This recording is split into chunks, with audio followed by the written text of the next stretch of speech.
Hello, and thank you for coming to the show where we are talking about They Came from the Cyclops Cave, a beginner's guide, which means I am showing you a game that I know just a little bit about, and you can follow along with me as I learn more about it. Now, They Came From, if you are unaware, is a more comedic game series. In particular, they came from Beyond the Grave and They Came from Beneath the Sea are two They Came from books that you might have heard of before. They are essentially taking the concept of those old timey, and I say old timey, but for some people it's not that old timey, but like the 1980s and 70s and 60s movies where they're very campy, as it were. So, what would be a good example? Not just like Dracula Dead but Loving It, but like Dance of the Vampires and things like that. Whereas They Came from the Cyclops' Cave is more about those pulpy, or I don't know the exact term for it, sword and sorcery type movies that you had back in the like 70s and 80s as well, or even further back. The book actually will say in the introduction about it. But I am the awkward GM Corbin, and this is the beginner's guide. And thank you all for joining. Now, just from what I've heard about this game, it very much exemplifies those types of movies or TV shows like Hercules and Xena, Warrior Princess, those types of things. And I can see definitely that influence just in this Cyclops at the beginning here, how like kind of goofy and claymation-y it looks, kind of like those what was it called? Attack of the Titans, I think. That movie. Attack of the Titans. It's not Attack on the Titans. It's one of those types of things. You have your typical old claymation live action movie and her like Sinbad, those types of things. Anyway, I am not going there.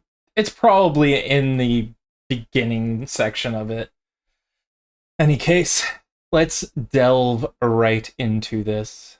So, first up, a bunch of people worked on this project. Please support them by checking this out.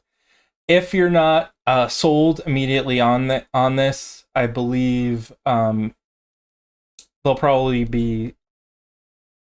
If you're not completely sold on this, I think there are other story path games that you can check out on DriveThruRPG that might hit the same buttons, hit different buttons that you might want.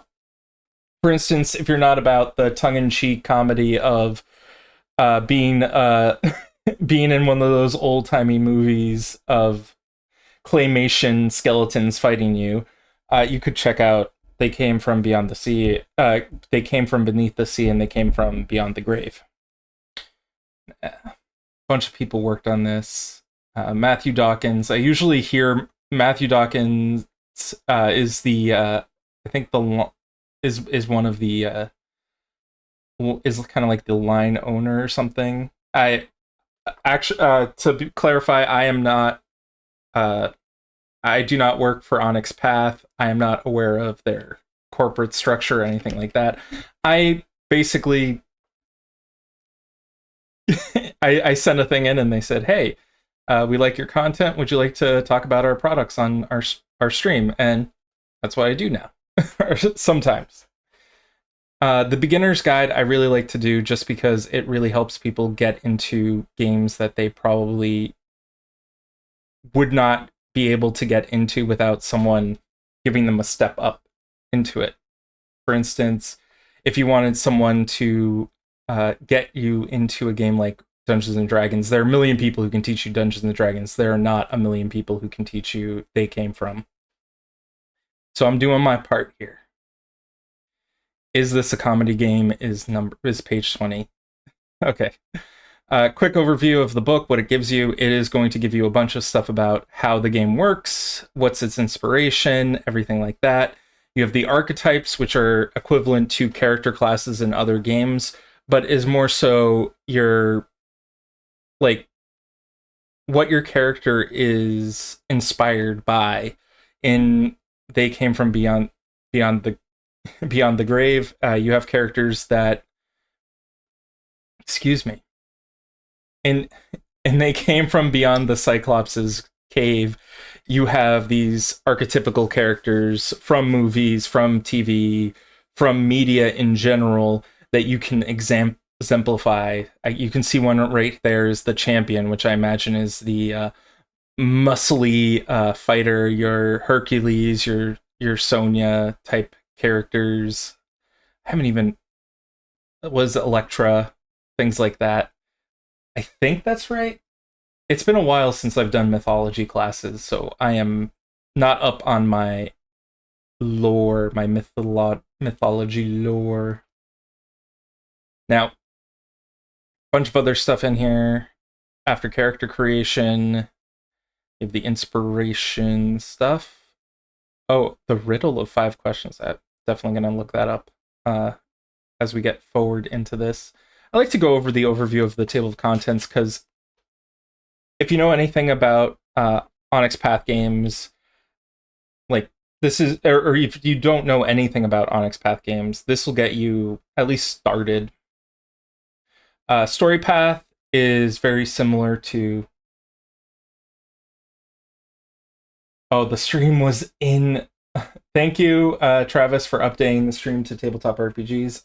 I forgot that the one before me was Chrono Trigger by Danielle, which, if any of you have not seen it, Danielle for At the Gates, who developer for At the Gates, is currently going through Chrono Trigger on Onyx Path's Twitch. It is really good, and you should check it out. I've been checking it out when I can. Sadly, it's right around the time I get out of work, so I'm not always available to see it. Now, let's just go right into.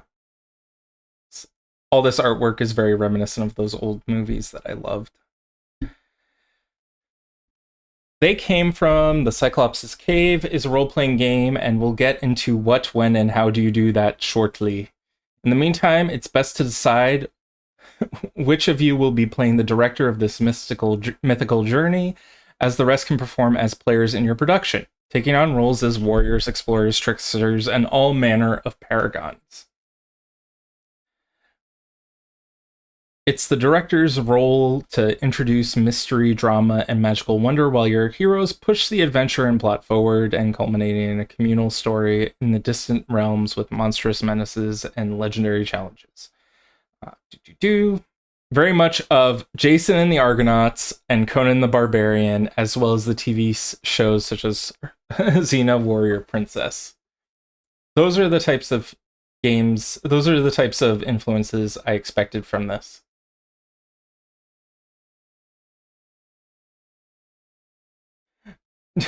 Thank you, Travis, for putting out in there that, in case it hasn't been mentioned, They Came from the Cyclops' Cave is Travis's favorite role-playing game. Travis being the one who runs the Onyx Path Twitch and is a developer at Onyx Path. And thank you so much for showing up in the chat for this. As a beginner to this, I am very much excited to see what this is all about. So we've got the from the mists of legend. Unlike its predecessors, They Came from Cyclops' Cave doesn't cover an era or two. Instead, it ranges across many different worlds, distant ages, where heroism connects myth and legends from from countless separate sources, and magic exalts the achievements and threats valorous adventurers valorous adventurers experience. Sometimes words get away from me.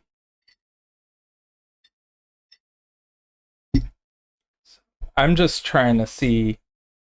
Usually in here, it does mention the era in which the movies take place. I think it's the 70s or maybe late 60s where these movies, where like Jason and the Argonauts first came out. I always get stuck on that stuff. It's like a niggling thing in my mind. 1963. Okay. That's in my head. Everything. If you can, I say if you're a GM for this type of game, and if you can really get across that the skeletons are or creatures that are attacking the players look very like stilted and claymation, go full into it. Just like live in the setting, as it were. The heroes you play and they came from Cyclops cave are like heroes that charge their demonic nemesis. I shall smite thee. They can even be you or adventurers from media you know and love. Expect high adventure, expect thrills, expect action, and magical spectacle as you face terrible monsters and evil overlords. And to anticipate melodramatic acting, especially in delivery of that divine invocation that'll be hilarious if repeated ad nauseum throughout the course of a single adventure. Klaktu Barata Nikto. One of my favorite lines from both Army of Darkness and The Day the Earth Stood Still. Though that is probably a different They Came From book. Probably They Came From Beneath the Sea a little bit. We have what is a role-playing game, and if you are someone who is role-playing game curious and haven't been turned off by this video already or stream already, a role-playing game is improvisational game where people share in constructing a story together, wherein multiple people, around 1 to 6 people, are players, and one person is the director, also known as a game master or story guide, who helps set the challenge and the stage and the setting for the players. Now, this is very... If I were running an improv group or a theater program, I would very much use They Came From as a jumping off point for getting my theater friends into Dungeons and Dragons or role-playing games in general. And I use Dungeons and Dragons as a term of an overarching term for role-playing games, which I need to stop doing. Okay, so as the director, you are setting the stage, you are facilitating the fun for everyone to participate, including yourself or themselves. Fun in this game is an imperative. If you're not having fun with They Came From the Cyclops' Cave, something needs to change. It's up to the director to write or improvise an interesting setting with the appealing and intriguing characters and a quest, legend, or path for the protagonists to follow. These elements must engage the other players. One thing I always have difficulty with is getting my players to get out of their comfort zone, especially the players who are new to the game. You can present a scene to a player or a scenario to a player, and they might be stuck in analysis paralysis where they're not sure what to do and they don't want to do anything wrong. But you as the director, in my opinion, should help facilitate them with their ideas. You ask questions like, imagine your character in this scenario. What would they want to try to do? You are a champion. You have a sword. There are 3 skeletons, which I am weirdly attached to skeletons as the enemy, but these skeletons are brandishing their weapons at you. What would your champion do in this scenario? And whatever the player says is correct. It might be that you are thinking your player as a champion is going to go and cut off the heads of the skeletons or attack them or charge them. But it could also be that your player says something along the lines of, I want to throw my sword against a rope, cut the rope of a chandelier, and have it land on top of them. So you are not there to say that is wrong. You are there to say, yes, and you have to roll to see if you're able to successfully do that, but we'll roll with it. It's always about having fun. It doesn't matter if it doesn't fit the narrative that you as a GM believe.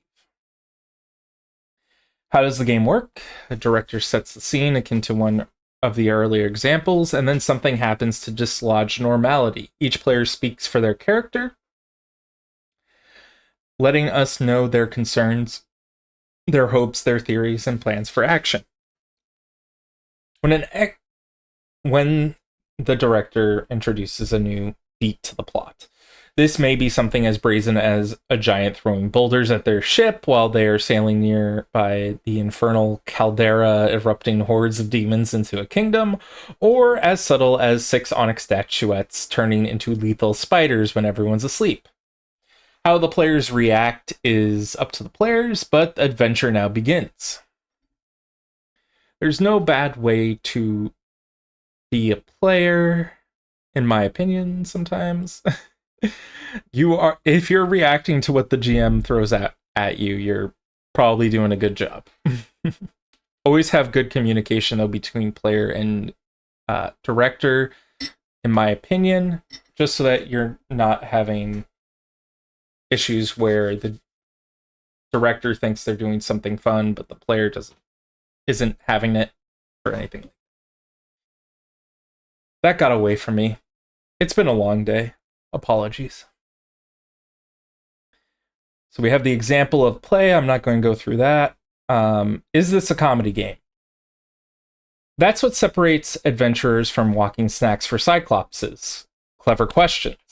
Heroic fantasy wouldn't be the same if it played out as a pure comedy, but even at the grimmest, the genre is filled with darkly comic and sometimes, oh god, I can't even say that word, farcical. It's farcical. I've never seen farcical written down. I've only ever heard it. Moments. Fantasy enables escapism by its own nature, which means laughs, whether intended or not, are bound to happen. We might refer to the pulp nature of Conan the Barbarian or the whimsical feature that was Magic Sword, the Magic Sword. We could tell you that your story is like Seventh Voyage of Sinbad or like Hercules, the Legendary Journeys. In short, fantasy media come with range of tones, and we feel this game works best if you utilize all of them to the degrees that your players find enjoyable. See, they came from the Cyclops' Cave as a serious, epic game with comedy, nonsense, and melodramatic elements. It provides you with the tools to make things amusing for you and your group, but how often you use those tools is up to you. They came from the Cyclops' Cave is a balance of action, social sparring, and laughter. Some groups may take every scene a laughing riot, while others pull out of jokes only at crucial points. Something that I like in games is you need to know that tension is really important when it comes to games. And there is a release valve, which often comes in the form of comedy. So if you are having like rounds and rounds of combat with your players going up against basically a meat grinder of enemies, and they're feeling the tension, the suspense, they're like, are we going to even survive? Telling jokes helps relieve that tension. It's the release valve that lets your players enjoy themselves. That's why I think some directors like Jordan Peele really hit comedy and horror at a great point. Like, they can do both horror and comedy. And if you're able to balance those two, you are one step, in my opinion, to becoming a great game master. You are able to not only set the stage where your players can relax, but also where they can feel challenged. Anyway, there's metagaming, which is called out in here.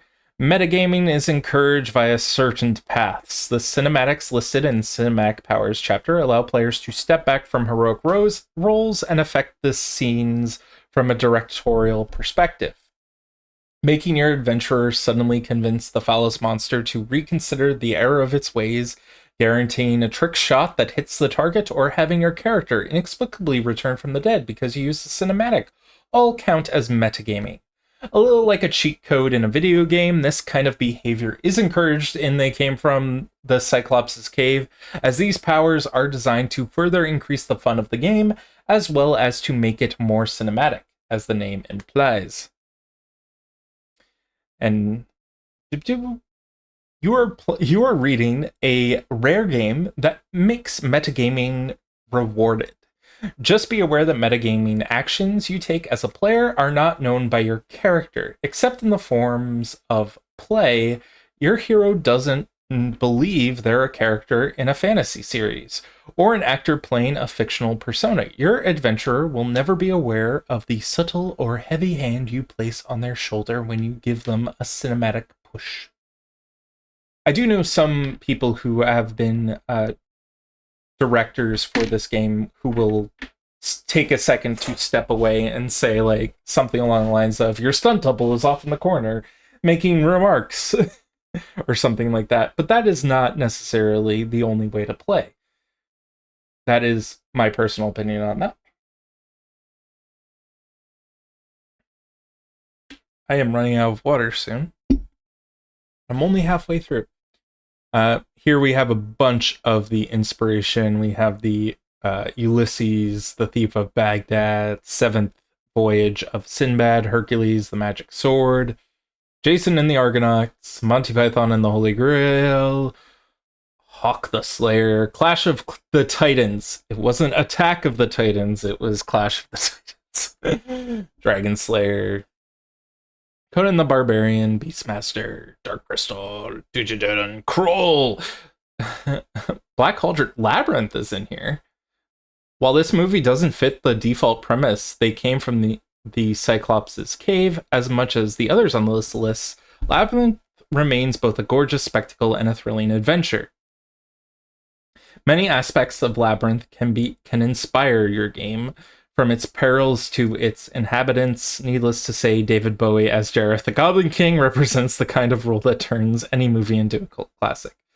Yeah, these are like, you wouldn't think Princess Bride or Labyrinth are very much in keeping with they came from the Cyclops' cave, but the Cyclops' cave seems to lean not only into the mythological fantasy, but also into the medieval fantasy as well. And you do not have to walk too far to hit all these marks. I mean, there's so many different movies, TV shows that have come out over the years that I would say are very reminiscent of they came from the Cyclops' cave. And I just had one in my head too. I mean, there is a Merlin TV show and stuff like that. There are a lot of those like Canadian Canadian fantasy TV shows. Forget the Lightkeeper and stuff like that. Wait. Yeah, this is the seal of the flames is very more like something you'd see out of a a medieval fantasy show. Oh, we have some archetypes here and some interesting tokens here. I wonder if if I have Adobe, if I'm using Chrome right now for this, but if I had Adobe, I wonder if I could copy and paste them and put them into Paint or something and use them. I do know that Onyx Path typically, and I don't say they will, but I know they typically have virtual tabletop support for their games. I know for Chronicles of Darkness, Scion, and Trinity Continuum, I have definitely purchased a couple of packs of virtual tabletop tokens, so maybe keep an eye out for it. I don't know if they're coming out, but I'd be surprised if they weren't. So we have the different archetypes. We have the champion, the embodiment of excellence and almost superhuman strength of spirit. Champions rise to the task when circumstances demand a hero to take on the threads of fate itself within their hands. So you have a bunch of trademarks here, some skills, some connections. There is some talk about appearance and the fact that no one knows when destiny will call them. A champion's appearance usually matches their native people. Champions come from diverse backgrounds, meaning they wear tunics, sandals, typical to farmers, just as they can wear armor if they come from martial upbringing. They dress for utility and comfort over style as champions' journey progresses. Their wardrobe evolves to something more appropriate for their quests. The finest apparel has its uses for the champion, but they are used to getting their hands dirty and frequently end up drenched and muddy, covered in blood. In that case. Now, they came from, does follow the story path system in general. I was just trying to remember if this uses Ultra, but I do not believe it does use Ultra. I think they came from the anthology. Also, I wanted to point out earlier that They Came From is having a lot of good stuff coming out. They Came From Classified just released as well, I believe. And They Came From Classified. It's either just came out or, yes, 6 days ago it came out. Every day, find out a new thing has come out. And if you are if you want to know when stuff comes out for Onyx Path, always check the Monday meeting notes on the Onyx Path website. I think so many people will ask in the Onyx Path Discord, when is stuff coming out? And literally every single time someone asks that, every time someone asks that, I look at the Monday meeting notes and you can see when things are scheduled and things, but not what dates are there. But They Came From Classified, They Came From the Cyclops' Cave. Both were announced the Monday before they were released on DriveThruRPG, which was on a Wednesday. And someone may correct me in chat on that, but I think I'm right on that. In any case. So if you're looking for any of the future releases or anything that was kickstarted, check that out. Oh, didn't they just announce? I'm sorry. I'm in a moment here. At the Gates is going to get its backer kit page put up on May 7th. At least that's what the banner says on the Monday meeting notes, which I look at kind of religiously now. In any case, you came here for They Came From the Cyclops' Cave. I apologize for plugging away, but we shall plug on. Plug in. I don't know. I'm just, words don't make sense to me anymore. We have the Dreamer, which looks like a satyr with an exposed chesticle. What are dreamers? At their heart of every party of adventurers, the dreamer acts as the glue that holds them together, whether they wish to admit it or not. A dreamer's youthful idealism embodies both the dreams of the future the world longs for and what the endured hardships protect against, touching the hearts of the most jaded with their unwavering sincerity. They wield charisma and presence like sharpest rapier, inspiring commoners to feats of heroicism and reforming the most malicious villain with well-meaning words. True to their name, dreamers hold an ideal close to their heart. Its presence and the wish to see it become reality, twin fires that keep the archetype's willpower burning. Now, they do not have to look like satyrs, but they'll happily don the dress of the lands they pass through and take whatever it takes to appeal to potential listeners. We have some trademarks here listed as well. Some tropes. All adventurers start with 3 tropes. With the Dreamer players, you choose 2 from the Dreamer list. I didn't cover that with the champion, but this is part of the mechanics for playing They Came From, where you have tropes and various other items. I will get into that in a bit. You have an example character down here. You have quips, tropes, and other variety of meta humor in here.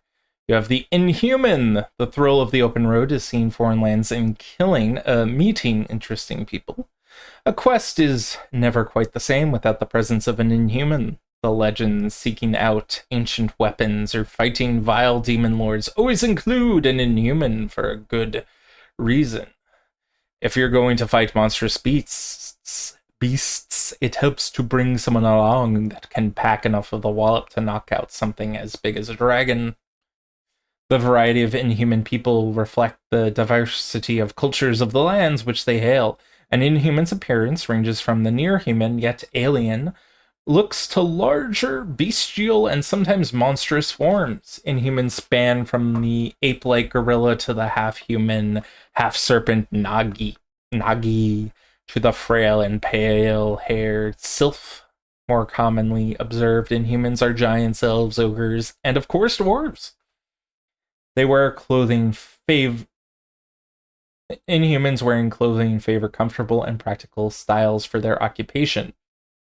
Now, if you think in Princess Bride, I think it's Fennec? Princess Bride Fast. Fezzik. The Andre the Giant would be considered inhuman, in my opinion, because that was his claim to fame. He was a giant in like a fair. It's been a while since I've watched Princess Bride, but I would say he is very much an inhuman. He is someone who stands out and has inhuman strength, but has the soul of a poet. Andre the Giant, you will be missed. We have the puppet. An adventuring party's dark horse is the enigmatic puppet. Puppets are beings from mythical realms, mischievous elves, mechanical constructs gifted by the gods, shape-shifting animals, beings born of wild magic, children of elements, or chaotic spirits. Sometimes they join a party because of a lost contest, magical contract, or some other promise that takes them from home. Magical puppets are unique because they appear as anything or any size they wish to be. If they are ever bored with their appearance, they can change their gender, species, or even appearance as a mote of light. Elemental puppets may have intangible form, mimicking a human shape. Construct puppets can be fashioned from rare metals, bedazzled in finest jewelries, abstracts. Puppets view clothing as optional, but they choose to wear clothing. They select articles for color, texture, and design, resulting in chaotic patchwork or refined tailored pieces. I was originally going to say the Monkey King reminds me a lot of this character, because the Monkey King was given sentience by the god. Well, wasn't given sentience, but basically stole sentience, kind of.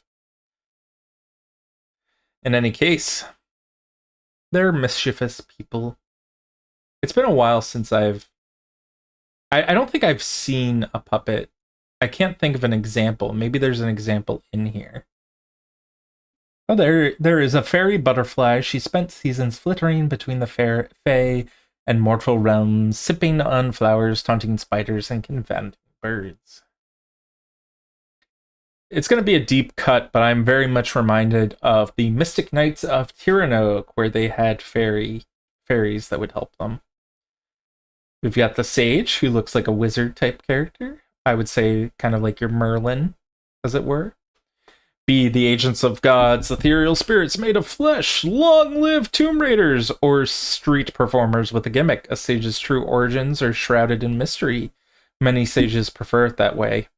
Sages are scholars, explorers, inventors, and magicians that pursue worldly and forbidden knowledge, explore abandoned temples, and conduct alchemic and arcane spirit experiments. Contrary to legend, sages have appearance varies based on where they're from. They can be any gender, species. Stereotypes present sages as wizened grade magicians, but many sages resent the association and do whatever they can to appear youthful. A sage's fashion sense steers towards the practical, loose and flowing clothing concealing their various devices, and durable garb that protects them from the elements. Some sages swear a staff and a sizable brim hat comes with the territory, while others prefer whatever fashion in their favorite age for protection of sturdy armor. This is where you get characters similar to Gandalf or Rincewind from The Color of Magic, something like that.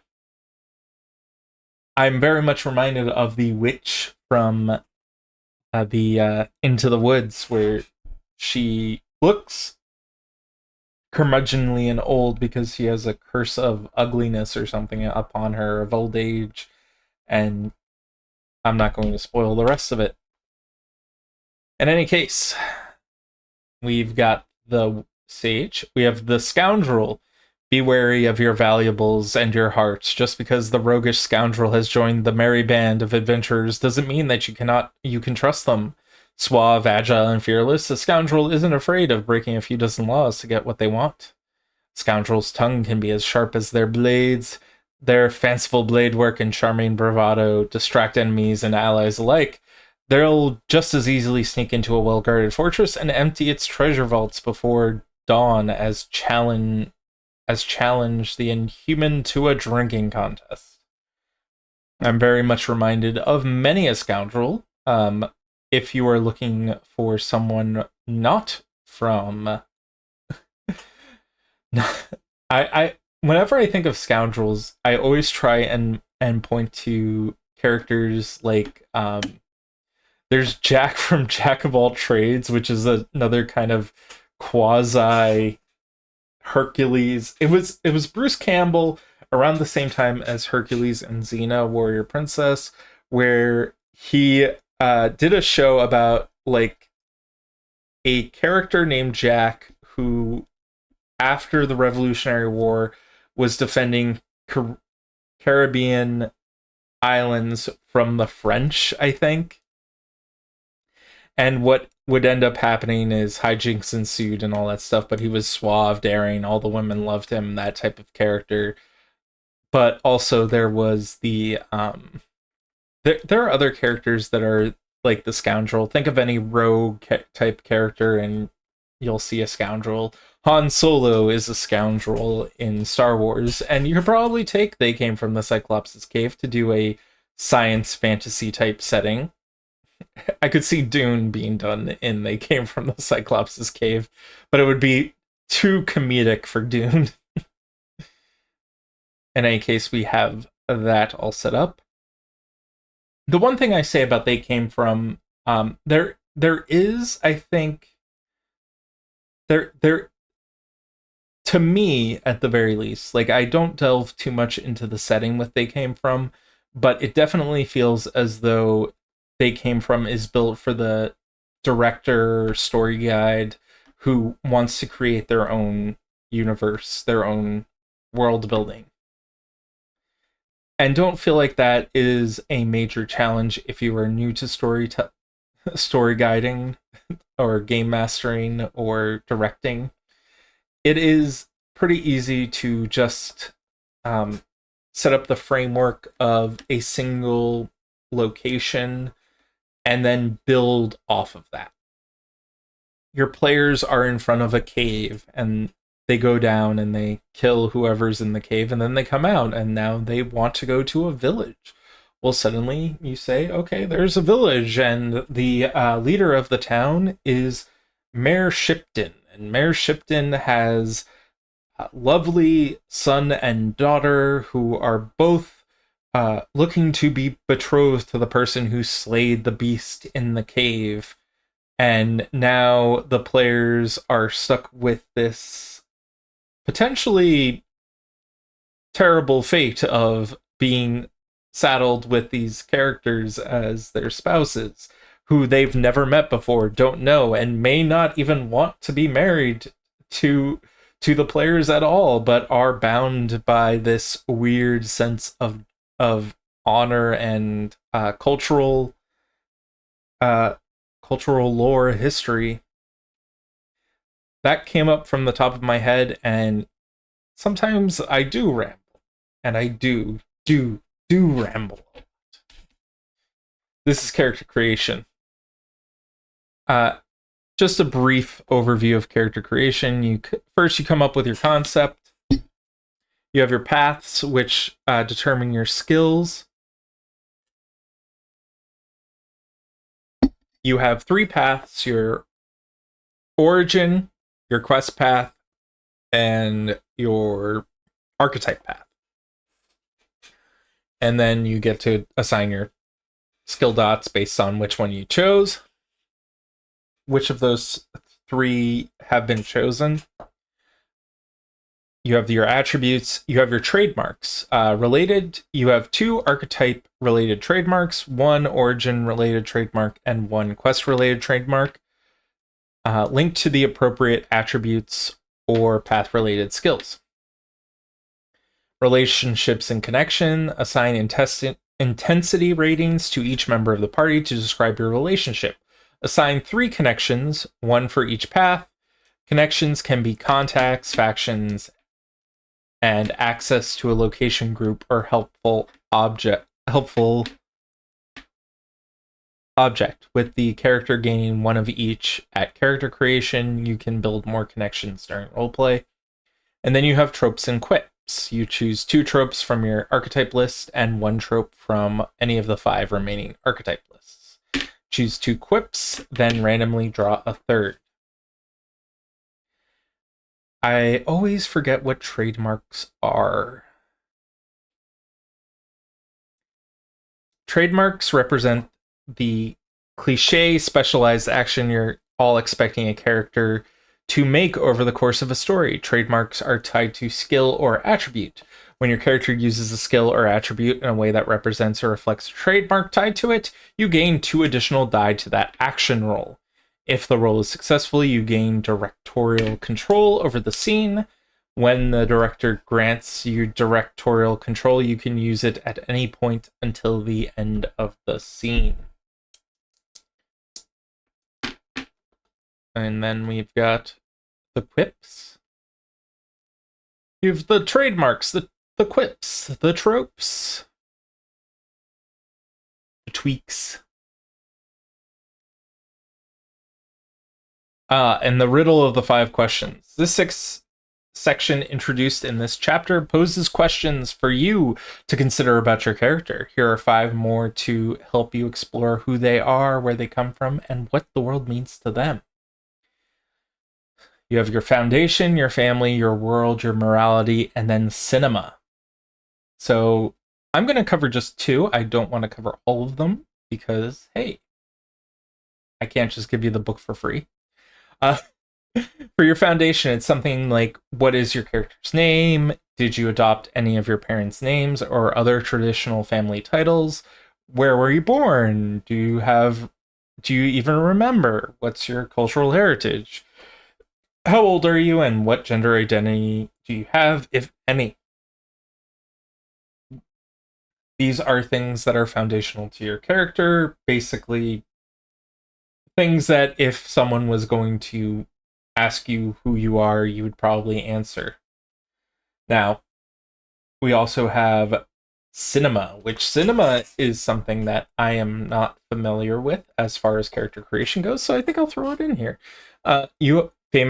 What famous actress portrays your character in the story? Is this their first motion picture film, or are they a veteran on the silver screen?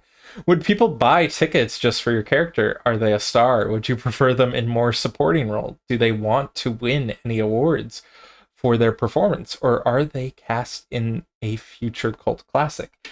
You know what? High level idea. It would be interesting if they came from had actor paths or actress paths where it it's not based on anything like your character's origin or anything like that, but it's based on the expertise of the actor who's playing them. I have an idea for a StoryPath Nexus project now. Okay, we have the all this stuff is the contact information, tags. Oh yeah, tags. Okay. Factions, access, archetype, paths. We have a list of all the paths here. Okay. We have 10 minutes left. So I'm gonna go through here and double check what we've got. The system itself is your standard story path ultra system. You're going to be using D10s in a dice pool.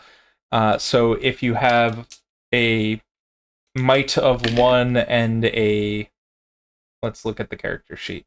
If you have a might of 4, let's say, you get 4 dice.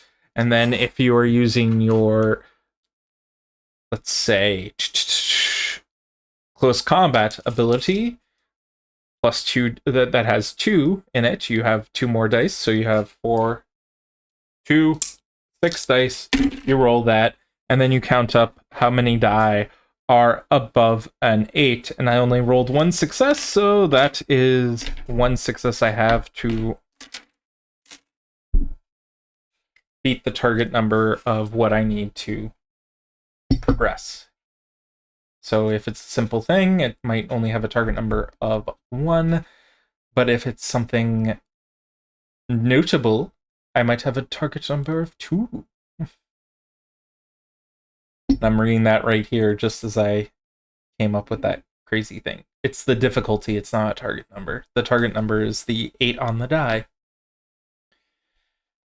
You have variety of stunts.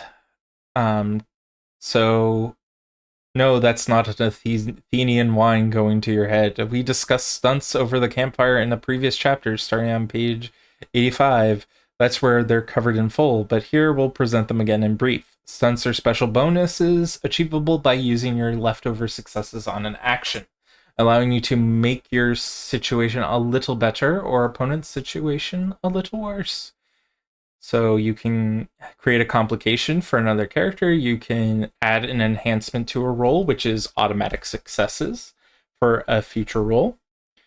And then you can increase the difficulty for a character's next action against you. So for instance, if you want to make it more difficult for an opponent to hit you, you shield bash them and you roll your might plus close combat. And then you can increase the difficulty to their next attack against you. This is reminding me of a lot of other systems I have played that are very much in the improvisational space, and I like it because it just makes sense to me. It fits the theme. And I keep looking left and right. I should be looking at the camera, or I should be looking over here, which is where my chat is. I'd like to thank everyone who is still watching my crazy random ranting. I don't know. We have constellations, which are basically if you fail a roll, you get a minor benefit that doesn't give you a full benefit, like trying to convince someone to do something for you. Instead, you have something like you convince them, but they want something in exchange. So it adds to the story, but it doesn't take away from the plot. You don't want to end up in a situation where your players can't progress the plot. In any case, We have the rewrites. Rewrites are one of my favorite things of the system. The momentum of the story, built by failures and rising peril, leads to climactic moments, such as the moment you need to rise again after the troll has pounded you into the earth. You must succeed against all odds, but failure threatens to destroy you all. When moments come, it's time to ask for a rewrite. Rewrites are a shared resource amongst all players in the writer's pool. The writer's pool holds up to 3 rewrites for each player. So with 4 players, your rewrite pool will be up to a maximum of 12 rewrites. Every failed roll without an immediate consolation adds a rewrite to the pool, and botch rolls add 2 rewrites. So, for instance, if you're trying to convince someone and I say, no, you failed the roll, you can't convince them, you get a rewrite added to the pool. Anytime you wish to use a rewrite, you'll need approval from the writer's room, which is the other players, and requires you to discuss your intended use for the rewrites with the other players. If everyone agrees, your changes are then added to the script. If anyone vetoes it, though, the discussion continues and the story moves on without the change. This is very similar to Momentum in Trinity Continuum, if you are familiar with that. I hope many people are, because Trinity Continuum is great as well. I did once make a chart of various games that use the story path system and whether or not you should check them out if you are interested in specific settings. So for something like They Came from the Cyclops' Cave, if you're interested in something that's a little bit more lighthearted or a little bit more on the line of the epic fantasy genre, like for instance these Hercules or the Argonauts or Princess Bride or what have you, I would say, hey, They Came from the Cyclops' Cave is probably right up your alley. But if you said, I want to be a spy, well, then I would have to ask you a question. Do you want it to be a more farcical spy thing? Something akin to, say, the Avengers, not those Avengers, or something akin to Get Smart? Then you should check out They Came from Classified. But if you want something more serious, like Jason Bourne, or something a little bit more modern and in science, more like a science fiction-y type setting, I would say something more akin to, like, say, James Bond, you should check out Trinity Continuum. Anyway, that just so shows you the breadth of all. let me rephrase that.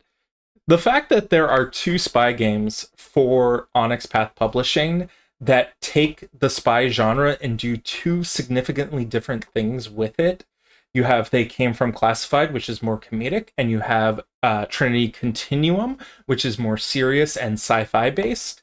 The fact that both of those exist is amazing to me because it shows that Onyx Path does a lot of different is able to do multiple genres and still be great at it. I don't know. Like, Onyx Path does seem to get a bit shoehorned into the horror genre as far as the Chronicles of Darkness stuff that they've done, but they've done a great job in expanding their catalog to appeal to multiple player and GM types, and I applaud you guys for that. There's something to be said about just messaging the people that create things that you enjoy and saying thank you for making them and doing a good job with them, because honestly, we don't do that enough in society. We just kind of only say things when we're upset because it's on our mind or something, and saying good things just doesn't take that much time, and people appreciate it. Just don't overextend yourself on that. Don't put too much weight into them, or weight on them. We have the variety of weapon damage tags, which I appreciate that they're so short. So this is the type of thing where it's like a weapon has long range traits, so it can be used at long range. You have non-lethal, so instead of it causes combat conditions instead of injuries. You have piercing, which means it reduces the target's armor value. Silent, which means it ignores any complications about being overheard or noticed. These are the types of things that in other game systems, they might be a paragraph long, or 2 paragraphs long, or grappling rules. We have a variety of conditions now, combat conditions. Enchanted. You are enthralled. Paralyzed, stunned, unconscious. Ooh. We have a rewrite conditions. What are rewrite conditions? Whenever you betray or hurt your former allies or are unable to help them due to this condition, add to a rewrite to the writer's pool. Okay, that's pretty cool. Minor characters, antagonists. Oh, antagonists. I love antagonists. I am going to find all of the antagonists. Fiends Most Foul. If you love... I always love a bestiary or a monster catalog or a creature catalog or a monster manual or a abomination archive. You have centaurs, chimeras. Who's a good boy? Though chimeras earn a spot in the collection of fiends, many other multi-headed monsters populate both worldwide mythology and fantasy as a whole. A quick yet effective way to feature these creatures in your movie is to take the chimera trait as a basis to alter raising or lowering scale. Okay. I'm not going to get into scale. We can get into scale later. We have the titular Cyclops. But where's its cave? Let us go into the filmed on location.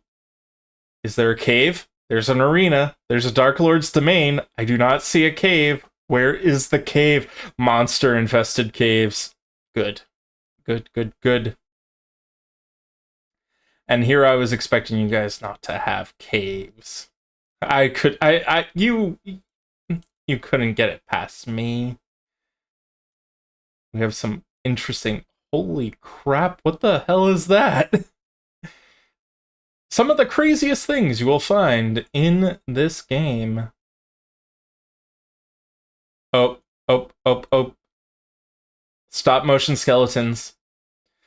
They are not animated skeletons, they are specifically stop motion. Anyone who observed these undead creatures in action gain the panic condition until the monsters are defeated. Characters can resist this by rolling integrity plus composure. I'm going to take that stop motion rule right there and apply it to every creature. I am serious. If I'm running this game, I am doing that. Okay, what else do we got here? The Chapter 8 quests. We have Goblin Games, The Call to Adventure, Journey Begins, Stranger in a Strange Land. Variety of things. That is a house on a person's head. These are very interesting things. Sadly, I cannot go into them into detail because we are running out of time, but if you wish to check out They Came from the Cyclops' Cave, you can check it out at DriveThruRPG, and I am going to try to put a link in here as best as I can.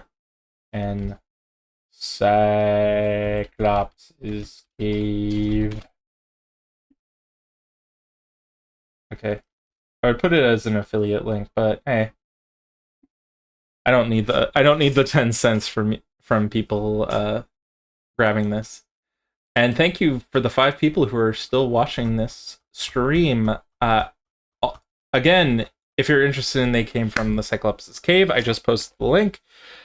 There is also They Came from a Classified, which I will be possibly doing in a few weeks. But the next episode I'm going to do, depending on how schedules line up, is going to be character creation for They Came from the Cyclops' Cave, if you're interested in that. As always, I have been the Awkward GM Corbin. You can find me on YouTube at the Awkward GM Corbin, and I will post a link in there as well for the Awkward GM Corbin. I'm on Twitter, Blue Sky, the variety of things. Thank you so much for watching. You've been Lurkers. I've been the Awkward GM. Have a good one.